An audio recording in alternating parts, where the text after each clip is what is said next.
Welcome in, everybody, to another MLS Monday by Scarves and Spikes. It is just the two of us, Tyler and Henry, here with y'all this evening on the first MLS Monday after the 2025 season is officially over.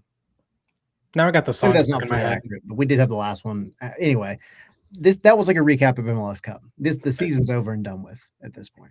You said just the two of us, and now the song is stuck in my head. We'll see how long that lasts. But no, look, the off season's in full swing. This week we have the wonderful stage 2 of the reentry draft, and then the super draft on Thursday.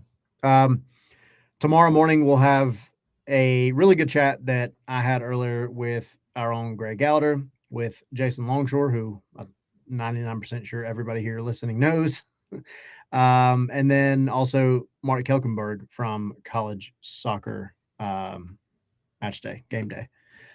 That one's really good, talking about the super drafts, talking about kind of where Atlanta can sit with it, what players are out there that are probably going to get picked at, particular spots in the draft, and just college soccer overall. Really, really good chat. So that'll be out tomorrow. But in the meantime, we have some MLS rumors and news to talk about.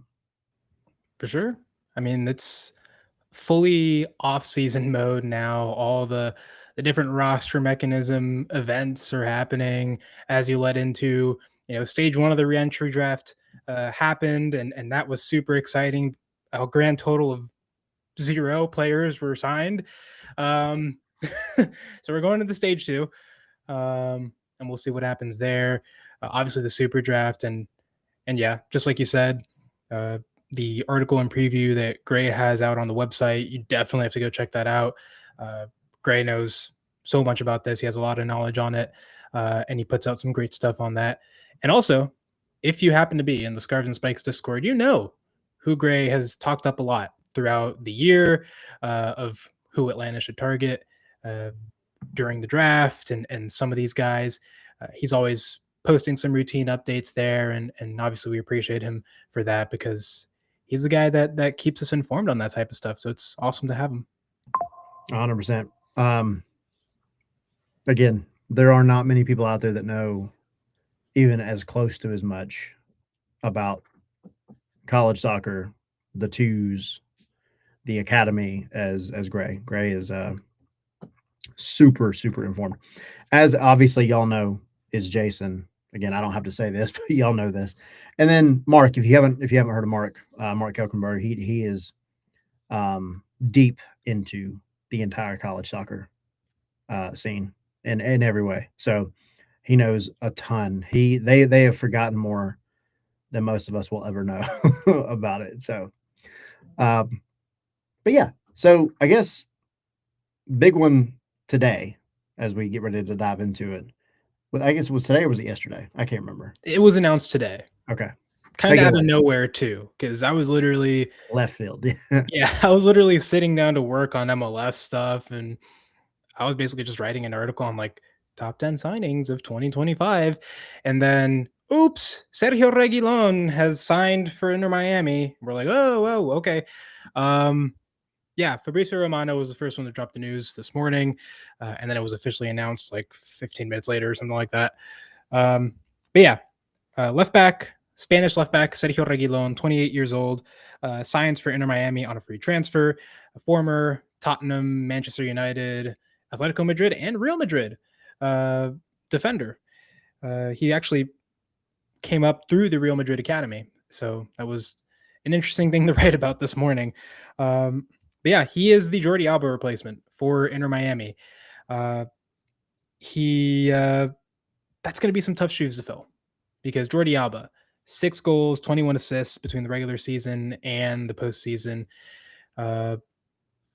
Dude, honestly, I'm going to be honest about this. I do not think that Sergio Reguilon is a good replacement for Jordi Alba. And again, we're talking about Jordi Alba, one of the most transcendent, defining left backs of a generation, one of the best. So it's hard to expect anyone to really meet that level of what he did. But man, I think that drop off is going to be noticeable, unfortunately. And it's not even just me hating on Inter Miami or their signing. I just legitimately like compare what Sergio Reguilon brings to what Jordi Alba brought, right? Sergio Reguilon across several top clubs compared to what Jordi Alba had over his career before even coming to Inter Miami.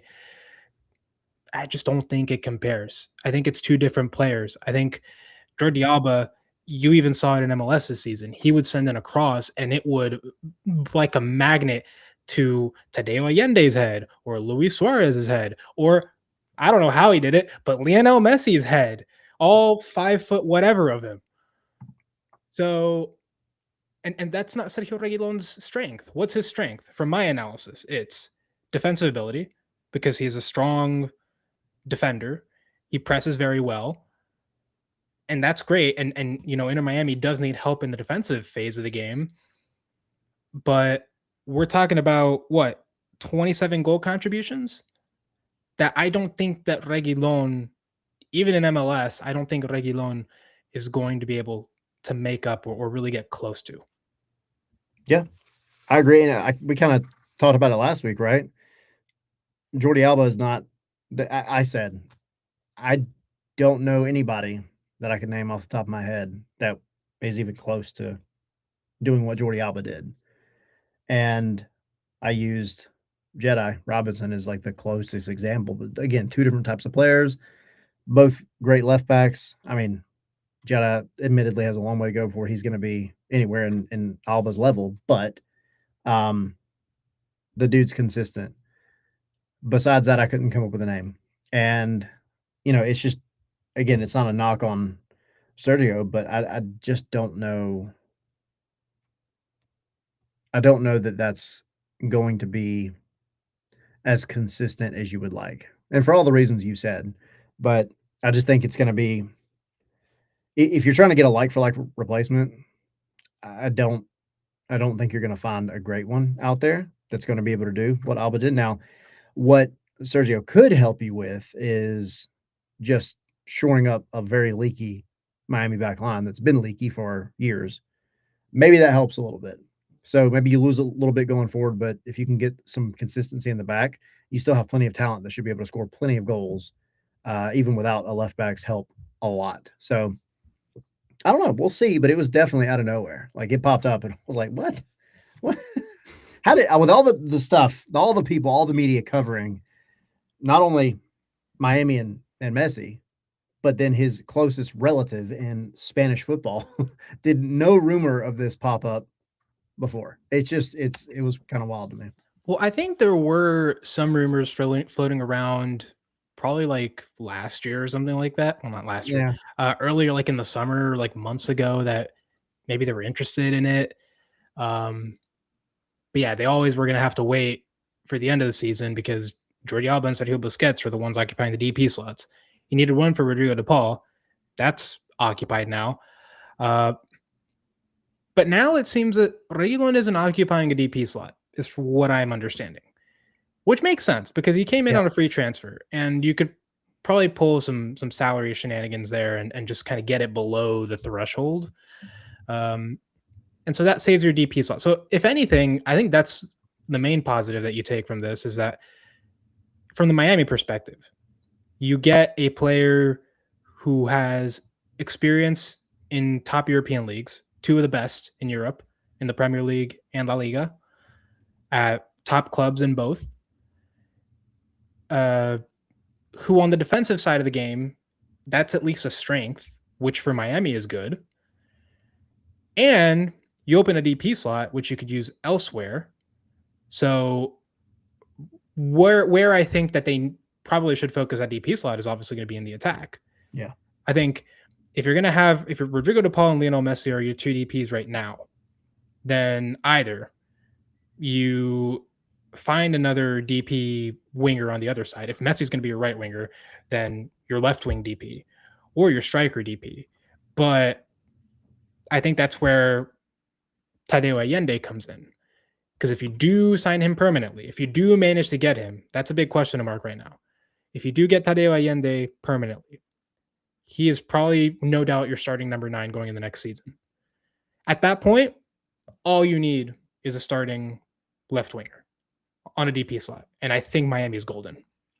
So I think at the very least, you have that open DP slot and it gives you a little bit of flexibility. Also, an interesting point is that Reguilon, while his main position is left back, and that's what he's played for most of his career, he can also play as kind of a left midfielder, more advanced wing back as well. He did that kind of in one of his first stops after graduating from the Real Madrid Academy. And I do not remember the name of the team off the top of my head, but it was like in the Spanish second division. It started with an L, but it was like Logzania, something like that. It was something weird. But he played left mid there, never really played there ever again in his career. But so it gives Miami a little bit of flexibility if Logroñez? that. Never heard of that team before. Exactly. They I think they're in like third or fourth division by now. But yeah, it gives Miami flexibility and veteran European experience at that position without the need for a DP slot. Second division, 5th in the table right now, if you're curious about UD Logroñez. Cool. Yeah, no, I agree with all that. I mean, I think the route that you just laid out for them, I think that absolutely fits. If I would be shocked if they don't bring back Tadeo Allende. I think that'd be crazy. But if they don't, it's not the worst thing because you still could get, a DP, one wing or the other. But it does help if you can get Allende. And then as far as Sergio fits in, yeah, like we both said, defensive minded a little more so. If that helps out with any mitigation of how bad their defense was last year, then it's a step in the right direction for sure. Cool. Now, Philadelphia. What? I am cautious to say anything negative after what happened at the beginning of this year, and I had them winning the spoon, and then they went and did the exact opposite. But what are they doing? Let Ernst Tanner. Oh, wait, hold on. I'm getting a text. Ernst Tanner is actually not doing this right now. He's suspended for the time being. Why? Well, you don't have to go into detail, but we didn't talk about it, and I can't remember if it was before the last episode or not. I think it was. I think it was, but we at least should mention it. Sure. You want to go ahead and bring that up? Yeah.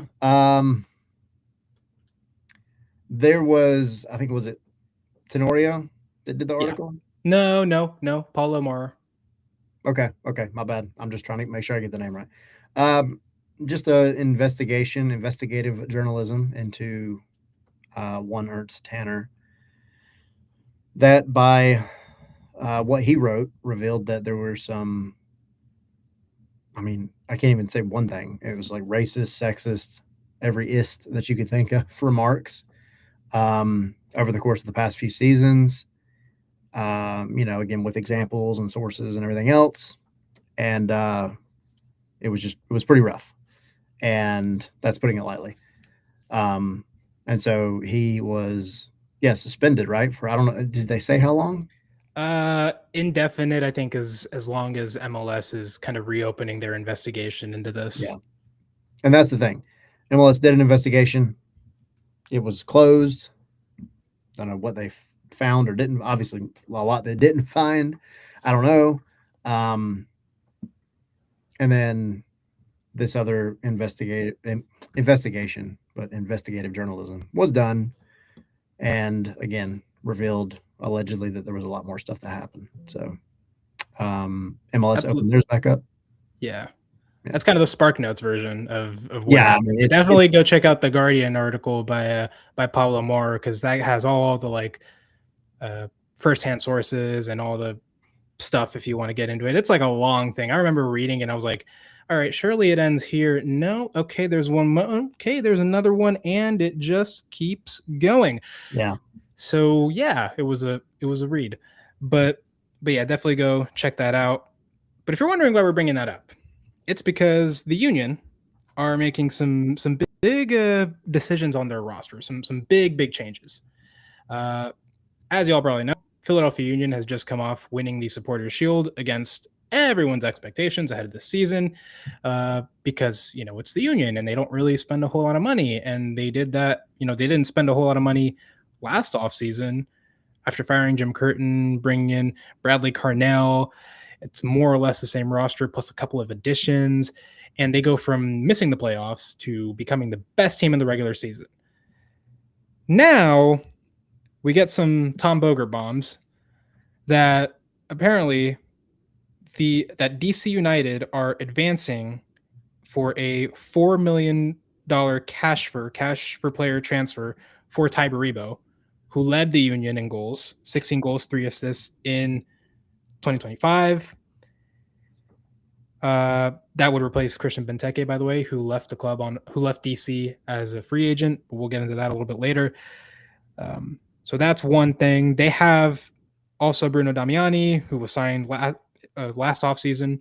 He scored 7 goals, 2 assists. Milan Oloski, who scored 2 goals, 5 assists for the Union, but also scored like 10 goals or something for San Diego in half a season, which was something.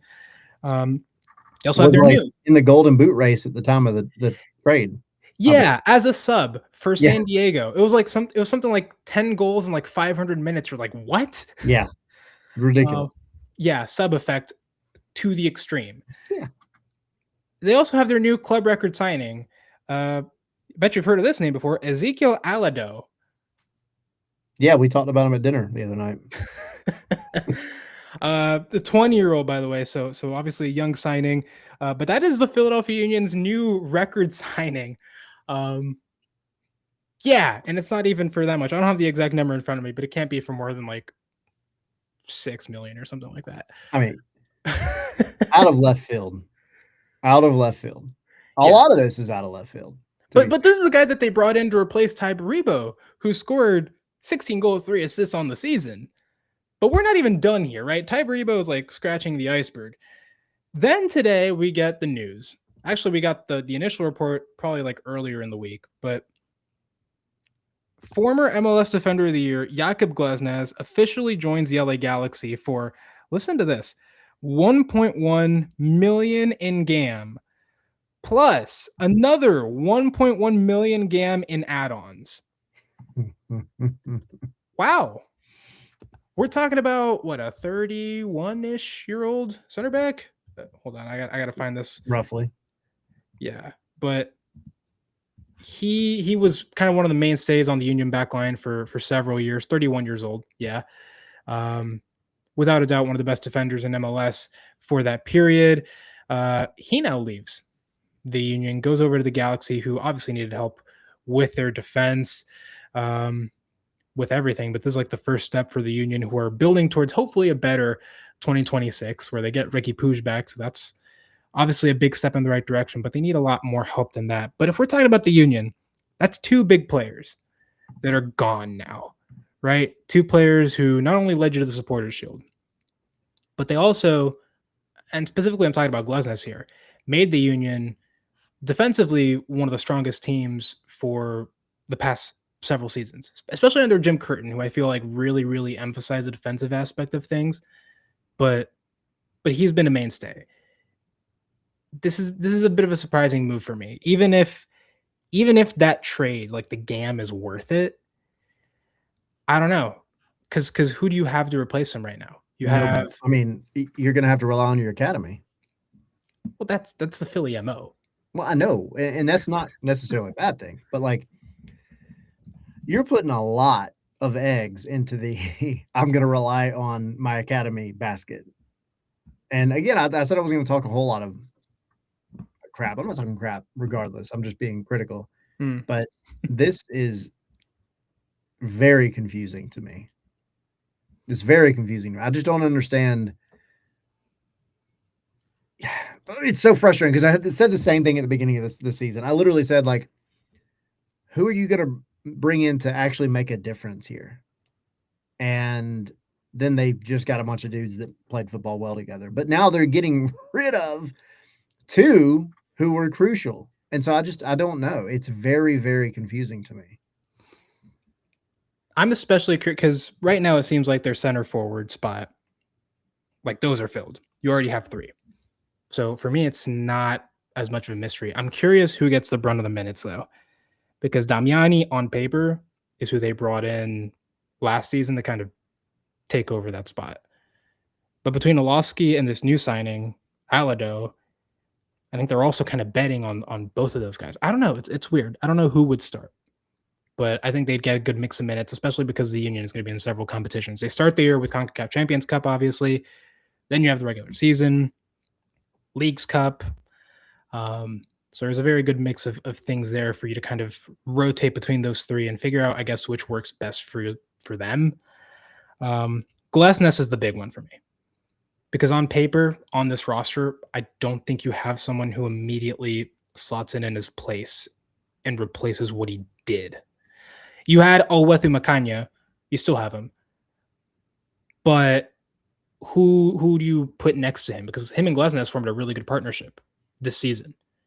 Now you got to go bring someone else in, or trust one of your depth players or someone from the academy to come in and kind of slide into that spot. And that's not an easy thing to do. Yeah, I think that was my biggest thing. Like, Baribo is one thing. Baribo also kind of had some ups and downs. Still killed it, but there were moments, right? As any attacker has, where you go through some lulls or valleys, and I think he was kind of hitting that near the end of the season to a degree. You can work around that, but Glesnes is just weird because of all those reasons. But again, it just goes back to, like, unless you have somebody in mind that you really, really know and are confident that you can get to replace Glesnes and what Glesnes could do, or as we put in our notes, you're blowing up the roster and going with a completely different style of football. I don't understand it. Why would you, though? Why would you go with a whole different style of football? I have no idea. You just won the Supporters Shield. We're the best team in the regular Throw a season. wrench at everybody in You 2026. you made it to the semifinal of the playoffs, and you Yep. did so playing the style that Bradley Carnell instilled from the moment he walked in the door. Why would you suddenly blow that up and change it up? Unless Bradley Carnell decides, okay, Jakob Glesnes is good, but we can go out and get someone who's maybe better suited to what we're trying to do. I don't know who that would be, if he's looking at someone within MLS or if he's looking to bring in someone else from outside. There are several of plenty of good options in MLS, obviously, and we'll talk about one of them in a sec, but Justin Hack could be an interesting option for the Union. Could be. I know the rumors are maybe not swayed towards MLS at the moment, but I think that's definitely. I think is I don't know what other options you have out there that are realistic, but I think that's definitely like one of your best reaches. If you're going to go out, you kind of have the money, and you're not necessarily afraid to spend it, especially within MLS or somebody that's been in MLS. Like, yeah, go out and get you a tried and true replacement. The academy is one thing. The homegrowns are one thing. The college pipeline, which, to be fair, Philly doesn't focus on either. But the academy, they do. I think it's just a massive gamble putting too many eggs in that basket to bring it all back around. Yeah. And I guess the other question for me is, if, as we hinted at the beginning of this segment, Ernst Tanner isn't the one making the decisions, who is? Yeah. Who's got the plan here? Is it Bradley Carnell in these meetings, kind of directing the meetings and being like, okay, I led this team to Supporters Shield in my first year. I know that this is the direction that we need to go in. Here are the moves that we need to make to not just maintain our level going into 2026, but elevate it, right? Because now Philly is going to be competing in the CONCACAF Champions Cup. So they need to up their game if they want to win that, right? That's the ultimate. I think we've talked about it a bit for any team. CONCACAF Champions Cup is the ultimate prize. So you gotta maybe Bradley Carnell has a vision for how to best prepare this team going into that competition, because now you're not just going against MLS, but you're going against Liga MX, which in CONCACAF Champions Cup, that's always been the bogey. That's always been the problem for MLS. It's like literally in anything outside of CONCACAF Champions Cup, like MLS can handle the Yankees. It's just within the one competition that MLS just really actually cares about. They just can't do it, and so for the Union, maybe this is what's going on. But I'm genuinely curious what it looks like for the Union. Who is making these decisions? Who is kind of leading these efforts and approving these moves?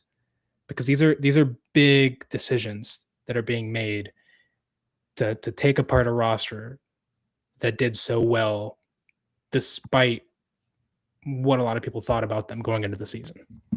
Yeah, and I'll bring it back around really quick to, again, the one we were talking about at dinner the other night, Ezekiel Alado, because again I remembered his name so well because I just talked about him.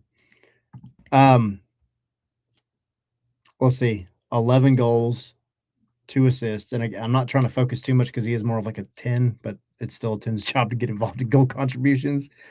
That is in the Ghanaian Premier League, not the Premier League, the Ghanaian Premier League. And then went over to Sweden, where that's been by far his most successful, but still 28. And in 2025, he had 28 appearances, 7 goals and an assist. So not bad. That's in 2,000 minutes, just over 2,000 minutes. It's not bad. But the level of that is the Swedish first tier. But the level of the Swedish first tier, I hate to break it to anybody. I'm not trying to hype up MLS further than it needs to be, but like MLS could compete, I'm pretty sure, in the Swedish first tier. There at are least levels. for most of it. There are levels for sure. Yeah. And again, I agree with what you're saying. And yeah, I guess we'll just have to see. But look, the Union have been notoriously good with their scouting, with their recruitment. They have to be able to find so much success with basically a shoestring budget. Yeah. So if they've identified this guy as a target and decided to spend a club record fee to bring him in, honestly, that scares me more. That the Union were willing to spend, like, splurge on this guy that no one has heard, like probably this guy's own family haven't even heard about him. But yeah, like the team record where he's coming from, by the way, the record incoming, not even outgoing, but the record incoming transfer was 1.65 million. Wow. And if you're looking at what the sources that are out there are guessing, because it hasn't been said, right? I know we mentioned like 6.5 million. Was that the actual number? I don't know. I need to look. That number is out there. I will say that. I don't know that it's true, but that means Philly is splashing a bunch of money. I'm sorry, I said 6.5 million. I think it's 3.5 million is the number. Either way. My gosh, I wasn't even close. It's 4.5 million. Okay, I'll split the difference, kind of.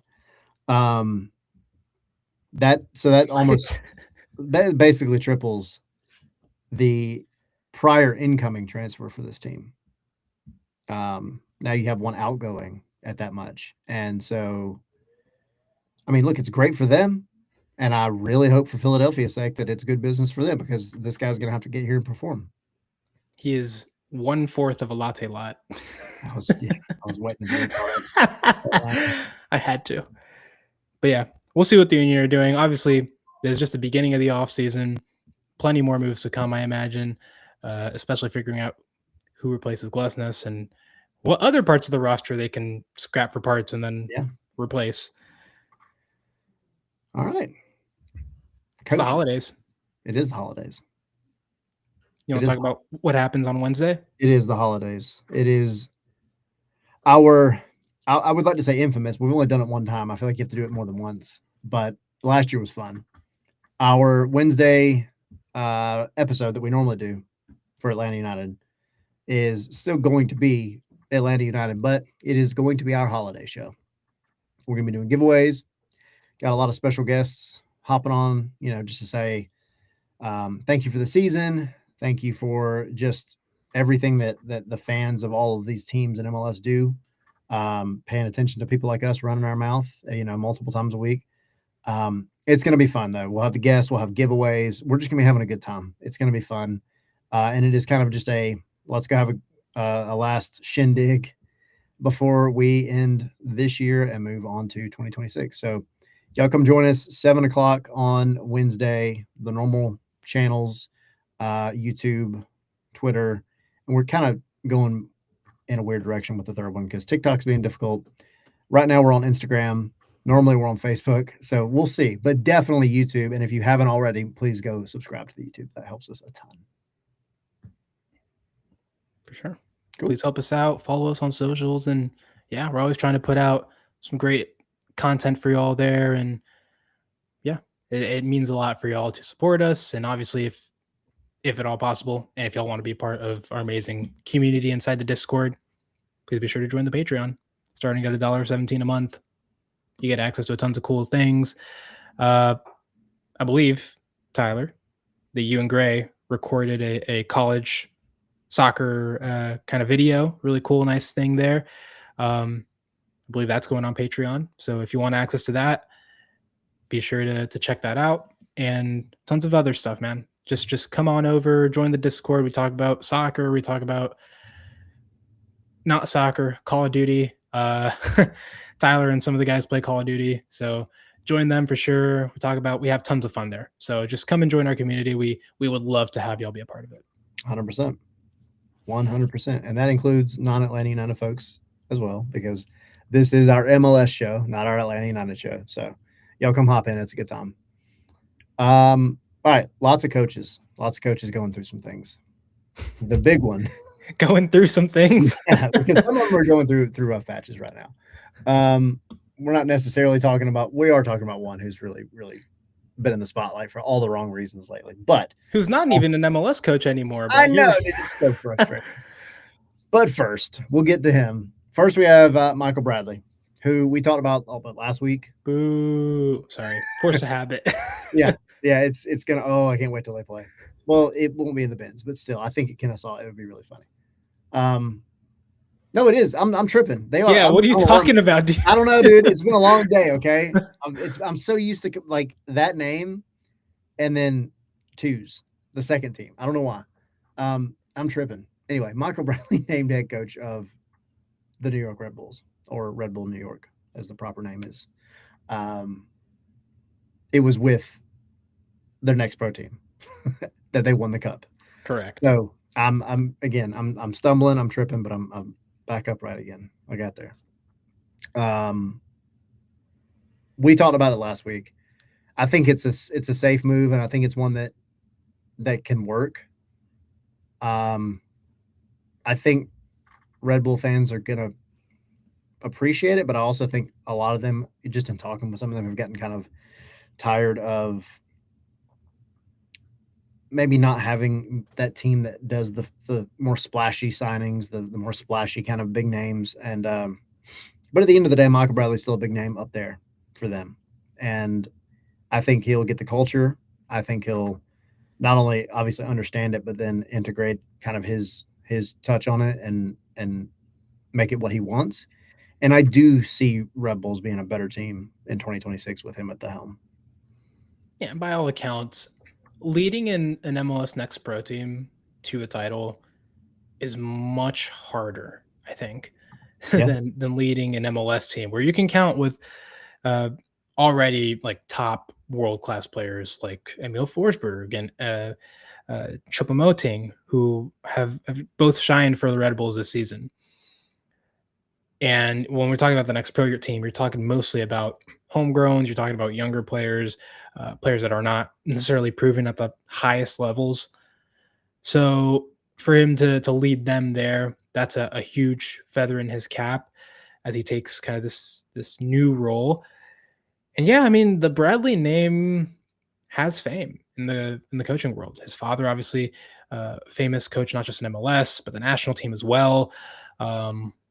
So yeah, I mean, it's kind of family tradition at this point. So we'll see what happens. The Red Bulls, obviously, in 2025, missed the playoffs for the first time in 15 seasons. So they're going to be looking to get back and to be as competitive as possible in 2026. That is not the only official coaching announcement we have, though. We talked about it in the last show, but Mark DeSantos officially announced as LAFC's next head coach. He was an assistant under Steve Cherundolo. Before that, he was a coach at Vancouver, I think an interim manager at Vancouver Whitecaps before joining Cherundolo's staff. Now he succeeds the best coach in LAFC's history. Not very long history, but a very competitive history because LAFC's always been at the top. And Cherundolo managed this team through several CONCACAF Champions Cup campaigns, several, one Club World Cup campaign, Club World Cup run, and tons of successful eras. This LAFC team goes into 2026 with high expectations. Not necessarily because of Mark DeSantos, but because of who he has on his roster. Because Son Heung-min absolutely tore up the league once he arrived this summer.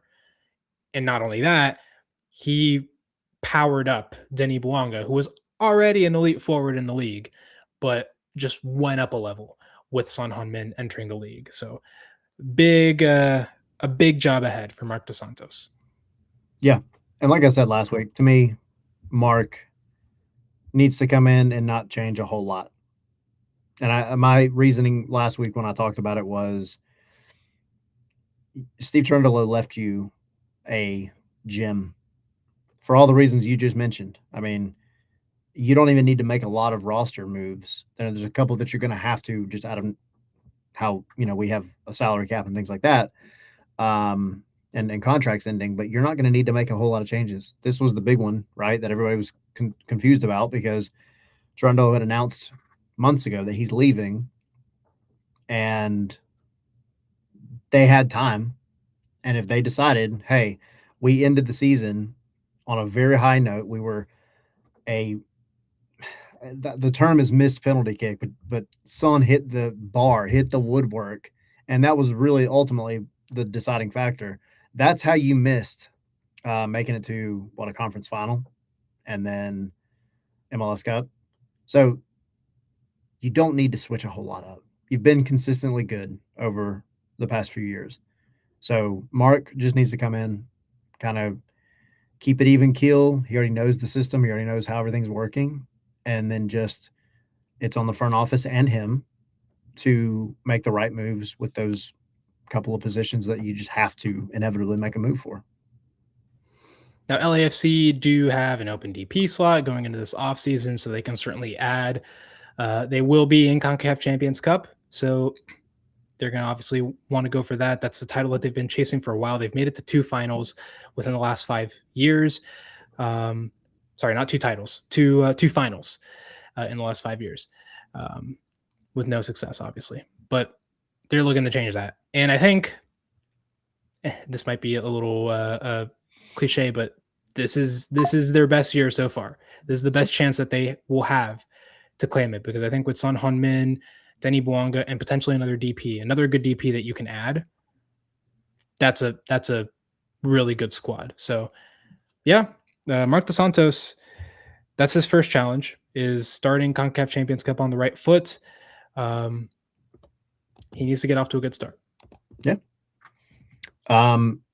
Keeping with the theme of first name M coaches, one that I think to me came really out of left field is Colorado Rapids. Reportedly, this is not done yet, but appointing Spurs assistant Matt Wells as their new head coach. And that's not a name that was on my bingo card. That's not a name that I knew. That sounds like a generic, like, I don't even know. It sounds like a generic, like, create a character. Exactly, like Matt Wells. Okay. I don't know. But yeah, Spurs assistant under 37 years old. What was that? He's 37. It's pretty young for a coach. Not as young as I'm blanking on the Minnesota United coach. Oh, Eric Ramsey. Yes. Sorry. But yeah, not as young as Eric Ramsey. And not as young as one of the other coaches that we're about to talk about. But yeah, Matt Wells, former assistant under Ange Postecoglou, and now an assistant under Thomas Frank. Obviously, Tottenham not doing the greatest, but there they are. And yeah, this is the guy who will succeed Chris Armas. The Rapids are in an interesting situation, I think, because they've got a decent foundation. I want to think they have a decent foundation of a good core group of guys. They brought in Paxton Aronson to replace Georgi Mihailovic, who ran off to Toronto. They still have Zach Steffen, obviously an experienced goalkeeper. And then from us, we know that they got Noah Cobb permanently off the loan. And so he's a young, promising center back that they've added. They also just announced, and I was going to wait to bring this up until later, but they're finalizing a trade for Dante Sealy from Montreal. And he scored 9 goals, 2 assists this season, a breakout season for him. He's a young player. It feels like the Rapids, and I made this joke in our Discord, but it feels like the Rapids are like competing with Montreal for who can have the youngest squad. But it might be a legitimate strategy if they kind of want to go with this idea of, okay, let's build off of young players. Let's build off of this kind of core of the promising guys from around the league. It could work because Montreal, I think, once they kind of got organized halfway through this season and they started bringing in Efrain Morales from Atlanta, they started figuring out some of these other moves. They kind of got better towards the end of this season. And I think if Colorado is going with that same plan or with a similar version of it under Matt Wells, then I'd be interested to see what that looks like. They were painfully close to making the playoffs this season, and they just barely missed out on decision day because some results didn't go their way. But yeah, I think I'm interested to see where this project goes and what other signings are made this offseason that'll tell us kind of in what direction this is going. Yeah, and just a little bit about Matt. You mentioned he was an assistant under Postecoglou, which, I mean, you could do worse for sure. And then before that, he had been an assistant coach under Scott Parker for a long, long time. If you don't know Scott Parker, his last stops, right now he's at Burnley, been at Club Bruges or Brugge. But his best stint was at Bournemouth. He was at Fulham before that. Best stint was at Bournemouth, where he was there for a little over a year. 55 matches, had the team at about 1.82 points per match. But that's the only time that he, except for now, as it stands, only time he's made it over 1.5 points per match, which, I think that's obviously that's average. That's mid. But who knows? You get the right assistant coach who's been around the block with a couple of managers now and in the Premier League pretty much the entire time. I think there's something to be said for that. So it's going to be very interesting just to see him get here and see if he sinks or swims, because MLS is a different beast. Not that comparing talent to the Premier League, but it's just the league itself is different. You have travel much further than anywhere you're going to go in England.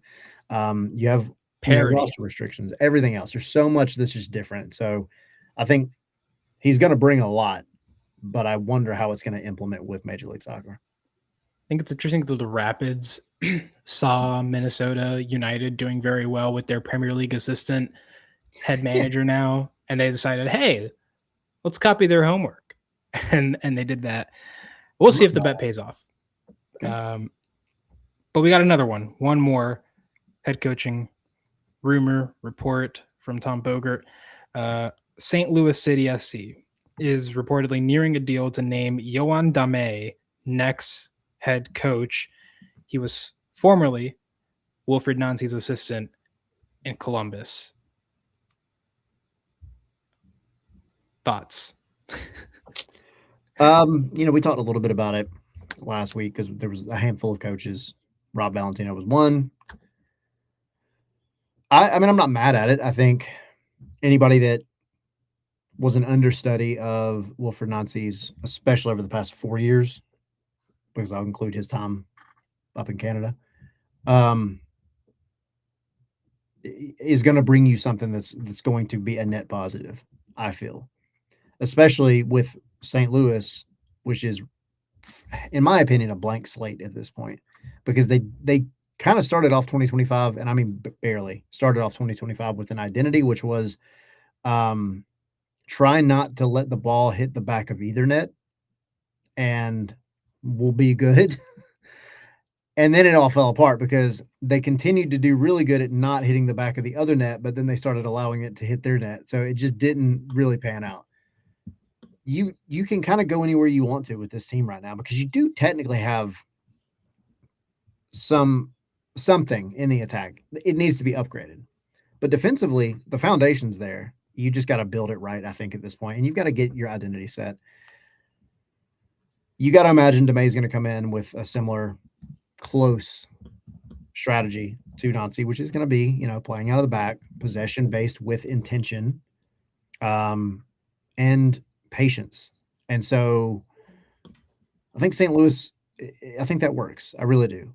And I mean, look, it's again, same thing we said a minute ago. When you bring in an assistant coach to the first head coaching role, you never know what you're going to get, but at least you have guys here that have shown that they've been on successful teams in the past. So, I mean, I'm not mad at it. I as an Atlanta fan, of course, I want Rob to take, that step if that's what he wants. But I know he's also enjoying what he's doing now. So, yeah, I'm not mad at this one. The former MLS assistant Gambit has had success in MLS. Obviously, Brian Schmetzer was an assistant at Seattle, took over, became one of the best managers in MLS history. It's also had its failures. Yeah. Gonzalo Pineda in Atlanta. I don't know if I would consider that a failure, but it wasn't a great success. There have been others.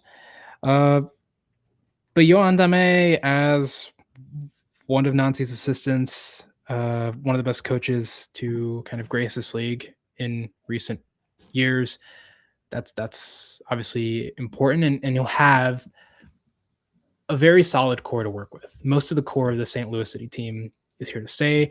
Obviously, your experienced goalkeeper, Roman Berkey.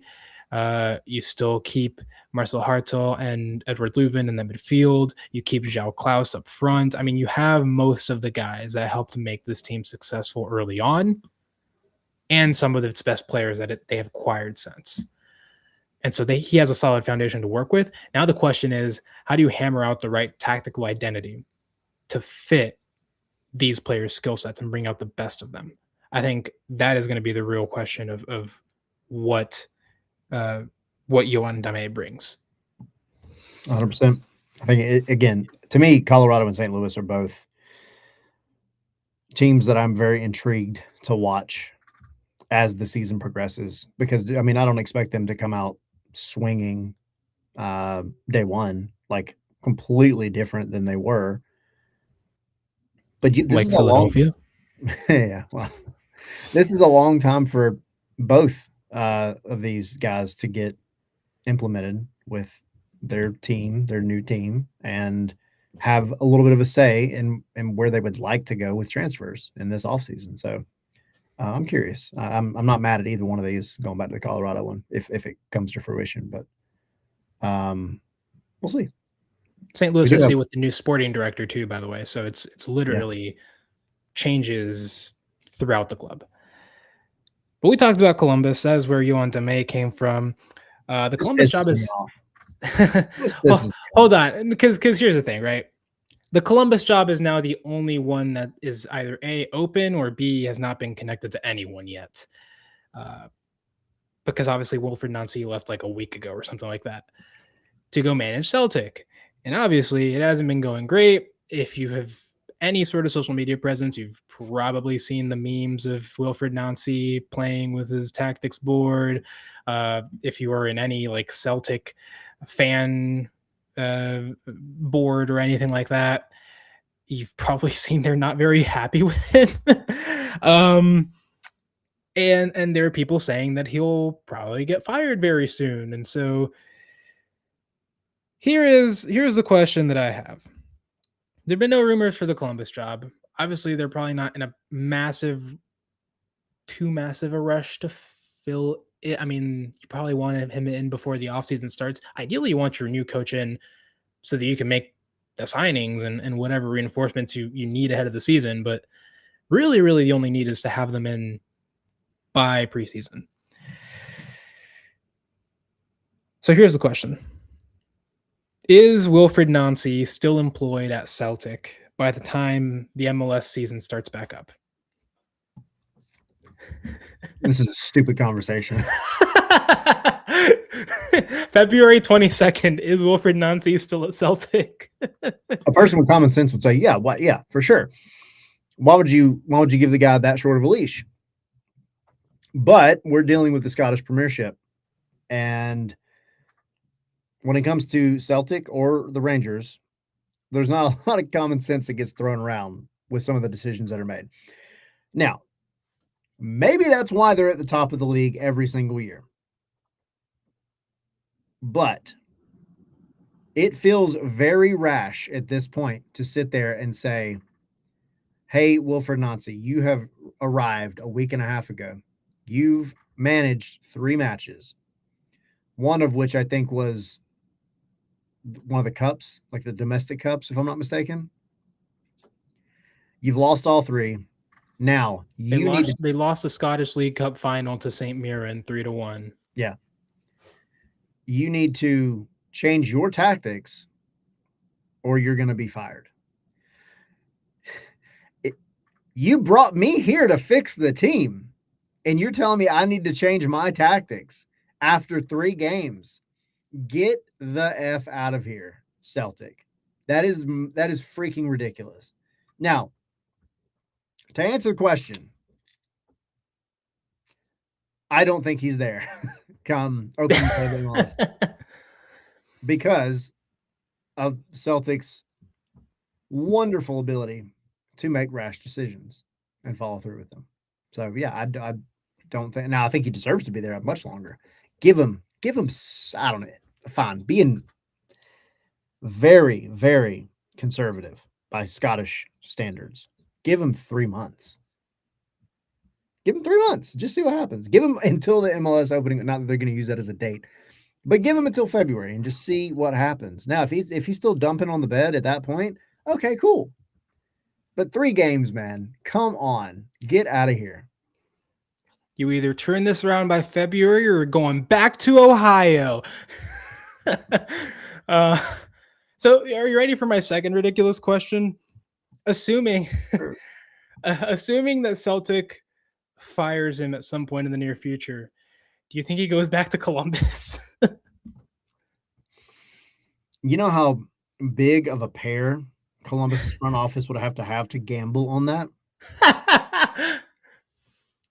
And would he want to?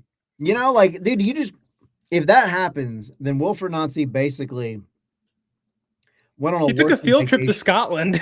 Yeah, like a sabbatical. It's so weird to even think that this is a possibility. It's so stupid. But if they have not hired a coach by that point, you have to make the call. You have to call him up and say, hey, dude, you just want to come back, make our decision easy. You have a job. You're picking right back up where you left off. Nothing's really changed. You just went on vacation for 3 months or however long. I mean, you have to make the call for sure. I don't think that position's going to be open by then, but I don't either. But it'd be crazy. It'd be like a little lore nugget of this league if it's like a coach leaves and comes back to the same club before the next season starts. That would be a wild little thing. But anyway, that is the Nancy saga. We'll see if we get some Columbus rumors this week. You would think they would have to accelerate soon so that they can get their business done. Obviously, the draft is Thursday. I don't know how active Columbus is going to be in the draft, but they probably want a plan going into that. So they'll probably want someone installed at some point soon. We're about at the end of the show. And so we have several rumors that I am just going to rapid fire off. Let's go. Real quick. Number 1, and this will hurt any Atlanta United fan that was hoping for a reunion. Joseph Martinez to Tijuana, Cholos of Tijuana and Liga MX. That deal is essentially done, is what the reports are. Joseph Martinez leaves MLS for the first time in 10 seasons, I think, that he's been in MLS. So, yeah, there you go. Yeah. 10 or 9-ish. Brian Gutierrez also goes to Liga MX. He goes to Chivas for $5 million. Toronto FC is finalizing a deal to sign defender Walker Zimmerman on a non-DP deal. He will reunite with fellow Brookwood High School alumni, go Broncos, Sean Johnson. So they went to the same high school. They're back together. They're going to ball out in Canada, I guess. San Diego FC is finalizing a trade for Lewis Morgan, which is interesting because you have Andres Dreyer and you have Chucky Lozano and you just re-signed Amal Pellegrino and you have others. So where does Lewis Morgan fit in is my question. I don't know.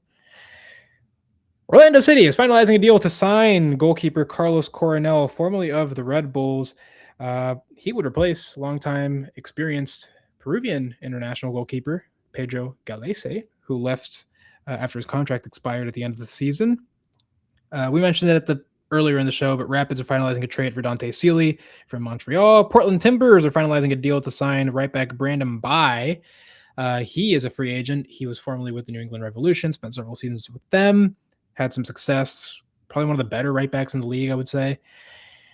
Minnesota actually signed Peter. What was that? What was that? Brandon Bai came through the super draft. Yeah, there you go. An example of. There's your value. There you go. Plenty of really good talent that comes through the super draft, by the way.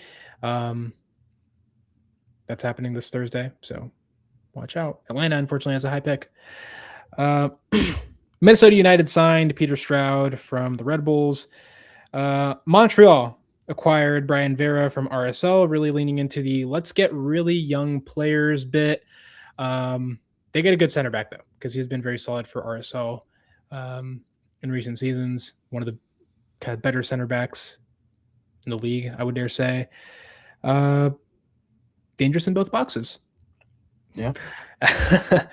And then finally, as we kind of hinted at when I brought it up earlier, NYCFC reportedly their negotiations to re-sign Justin Haak have broke down reportedly per Joe Pantorno.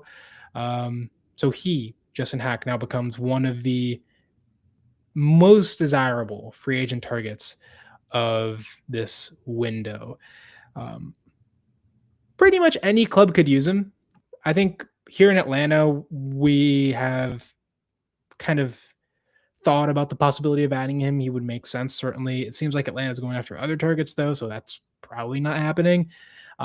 Philadelphia, he would make sense to replace now departed Jakob Glesnes. But there are also plenty of other clubs that could certainly use him. Ball playing center back for sure, so he could help in that phase of play. Very, very useful for sure. I was going to say something else. Are there any of those signings catch your eye, by the way? Well, I was going to say on Hawk, I think that's one where I'm sure that was part of his decision, was kind of realizing, if he didn't already, his agent realizing you're going to have a lot of people looking at you. So you kind of have the ball in your court. Where would you like to go if you had a choice? Do you want to stay in New York? Is it a matter of them paying you more? What is it, But hey, that's the game. That's just part of it. The other one, Carlos Cornell to Orlando is another one of those moves where you just look at it and you go, man, Atlanta is going to hate this again because you have. He's such a good goalkeeper. He's great. He was great at Red Bulls. And then it's always been difficult when Atlanta plays the Red Bulls, period. Under him, the story didn't really change. And now he's going down to one of Atlanta's other hated rivals in Orlando. Who was it that Robles went to after he left the Red Bulls? Was it Orlando? It wasn't Orlando. Nah, I don't think so. Was it Toronto? Was it? What was his name again? I feel bad. Luis Robles. Luis Robles. Is gonna bug Man, me. that is a throwback. He's 41 now, by the way. He's retired. Yeah, he retired a while ago. Yeah. Well, I know he signed for Inter Miami at one point. I don't know. Crap. Was it DC? It was another MLS club for No, sure. it was Red Bulls to Miami, and he left. He retired after Miami. Was it? Yeah. Okay. I was thinking it was in Florida. Yeah. It was Miami. Okay. Wrong Florida club. But there you go. Yeah, there you go. So I don't know. Those two to me are just intriguing. Walker Zimmerman too. Like, yeah, for sure. In a sense, Toronto makes sense. Haha. Because they do need help in that aspect. Really, there were a number of MLS clubs that could have signed Walker Zimmerman, but I guess for Toronto, it makes sense that they want specifically to add that veteran experience on that back line, because that was a problem area for them. Again, what was not a problem area for Toronto this season, but that was a problem area for them for sure. So yeah, interesting signing. Again, the little storyline about him reuniting with Sean Johnson is cool. Yeah. And yeah, I think that's pretty much it. Other names to watch for on the free agent market: Christian Espinoza, Christian Benteke. Yep. I mentioned another one. I can't remember his name. Something off the top of my head too. I mean, those are obviously Dane St. Clair. Who? Dane St. Clair. St. Clair. That's wild to me. Yeah, I don't know why he would not be locked down instantly by Minnesota, but whatever. Those are names that I think have a very high chance of remaining in MLS. My personal headcanon is that Benteke probably gets snapped up by Charlotte. Yeah. I mean, he just fits. Yep. For sure. Nick, we will do our best to get David Beckham on here. Dear Sir David Beckham, please join the Scarves and Spikes podcast. We will have Jesus Christ himself as a guest. Per Bruno. Man, that'd be fun though. Maybe one day. But yeah, please guys join us for the Christmas episode on Wednesday. We're gonna have tons of fun. Thanks for swinging by today. This was a fun little episode to kind of recap all the things that have happened in MLS, some of the storylines. I don't think we're doing another MLS Monday until the new year. New Year, right? Yeah. Cool. So this is the last time we will see y'all until next year. That's crazy. On MLS Monday. On MLS Monday. We still have the Christmas show. And then, I don't know, maybe sporadic Atlanta United stuff if big news happens. Like, I don't know, they signed Griezmann or something. I'm still holding out hope, man. I'm still holding out hope. But yeah. Maybe one day. Maybe one day.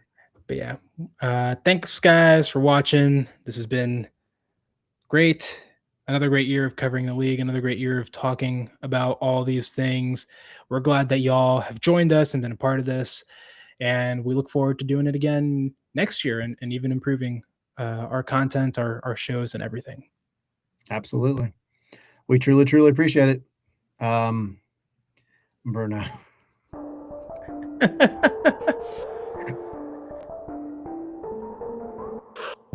Look. What? Look. Here's the thing. It's so funny to me because my sister-in-law, she is Dominican and could be related to Henry. And it's, for me, it's the Native American. That's where the tan comes from. If everybody's listening right now, they're like, why don't they just start talking about this? I had a question. This is what we do during the credits. But no, it's just funny. The Native American definitely shines through for sure. It's funny because he says I need to go to visit Colombia to get some of that sun. I'm actually going to go to like the opposite of Colombia. I'm going to go to New York. So if you don't know, currently New York is covered by a blanket of snow and it's supposed to continue snowing. So I am going to be walking into snowpocalypse 2025. Wish me luck. I hope to come back. If I don't, I leave My grandmother's buñuelo recipe to you, Tyler. Awesome. Well, I mean, not awesome, and like I hope it doesn't happen anytime soon, but I will make it in y'all's honor. Good. Oh man. All right. Merry Christmas. Come back Merry on Christmas. Wednesday.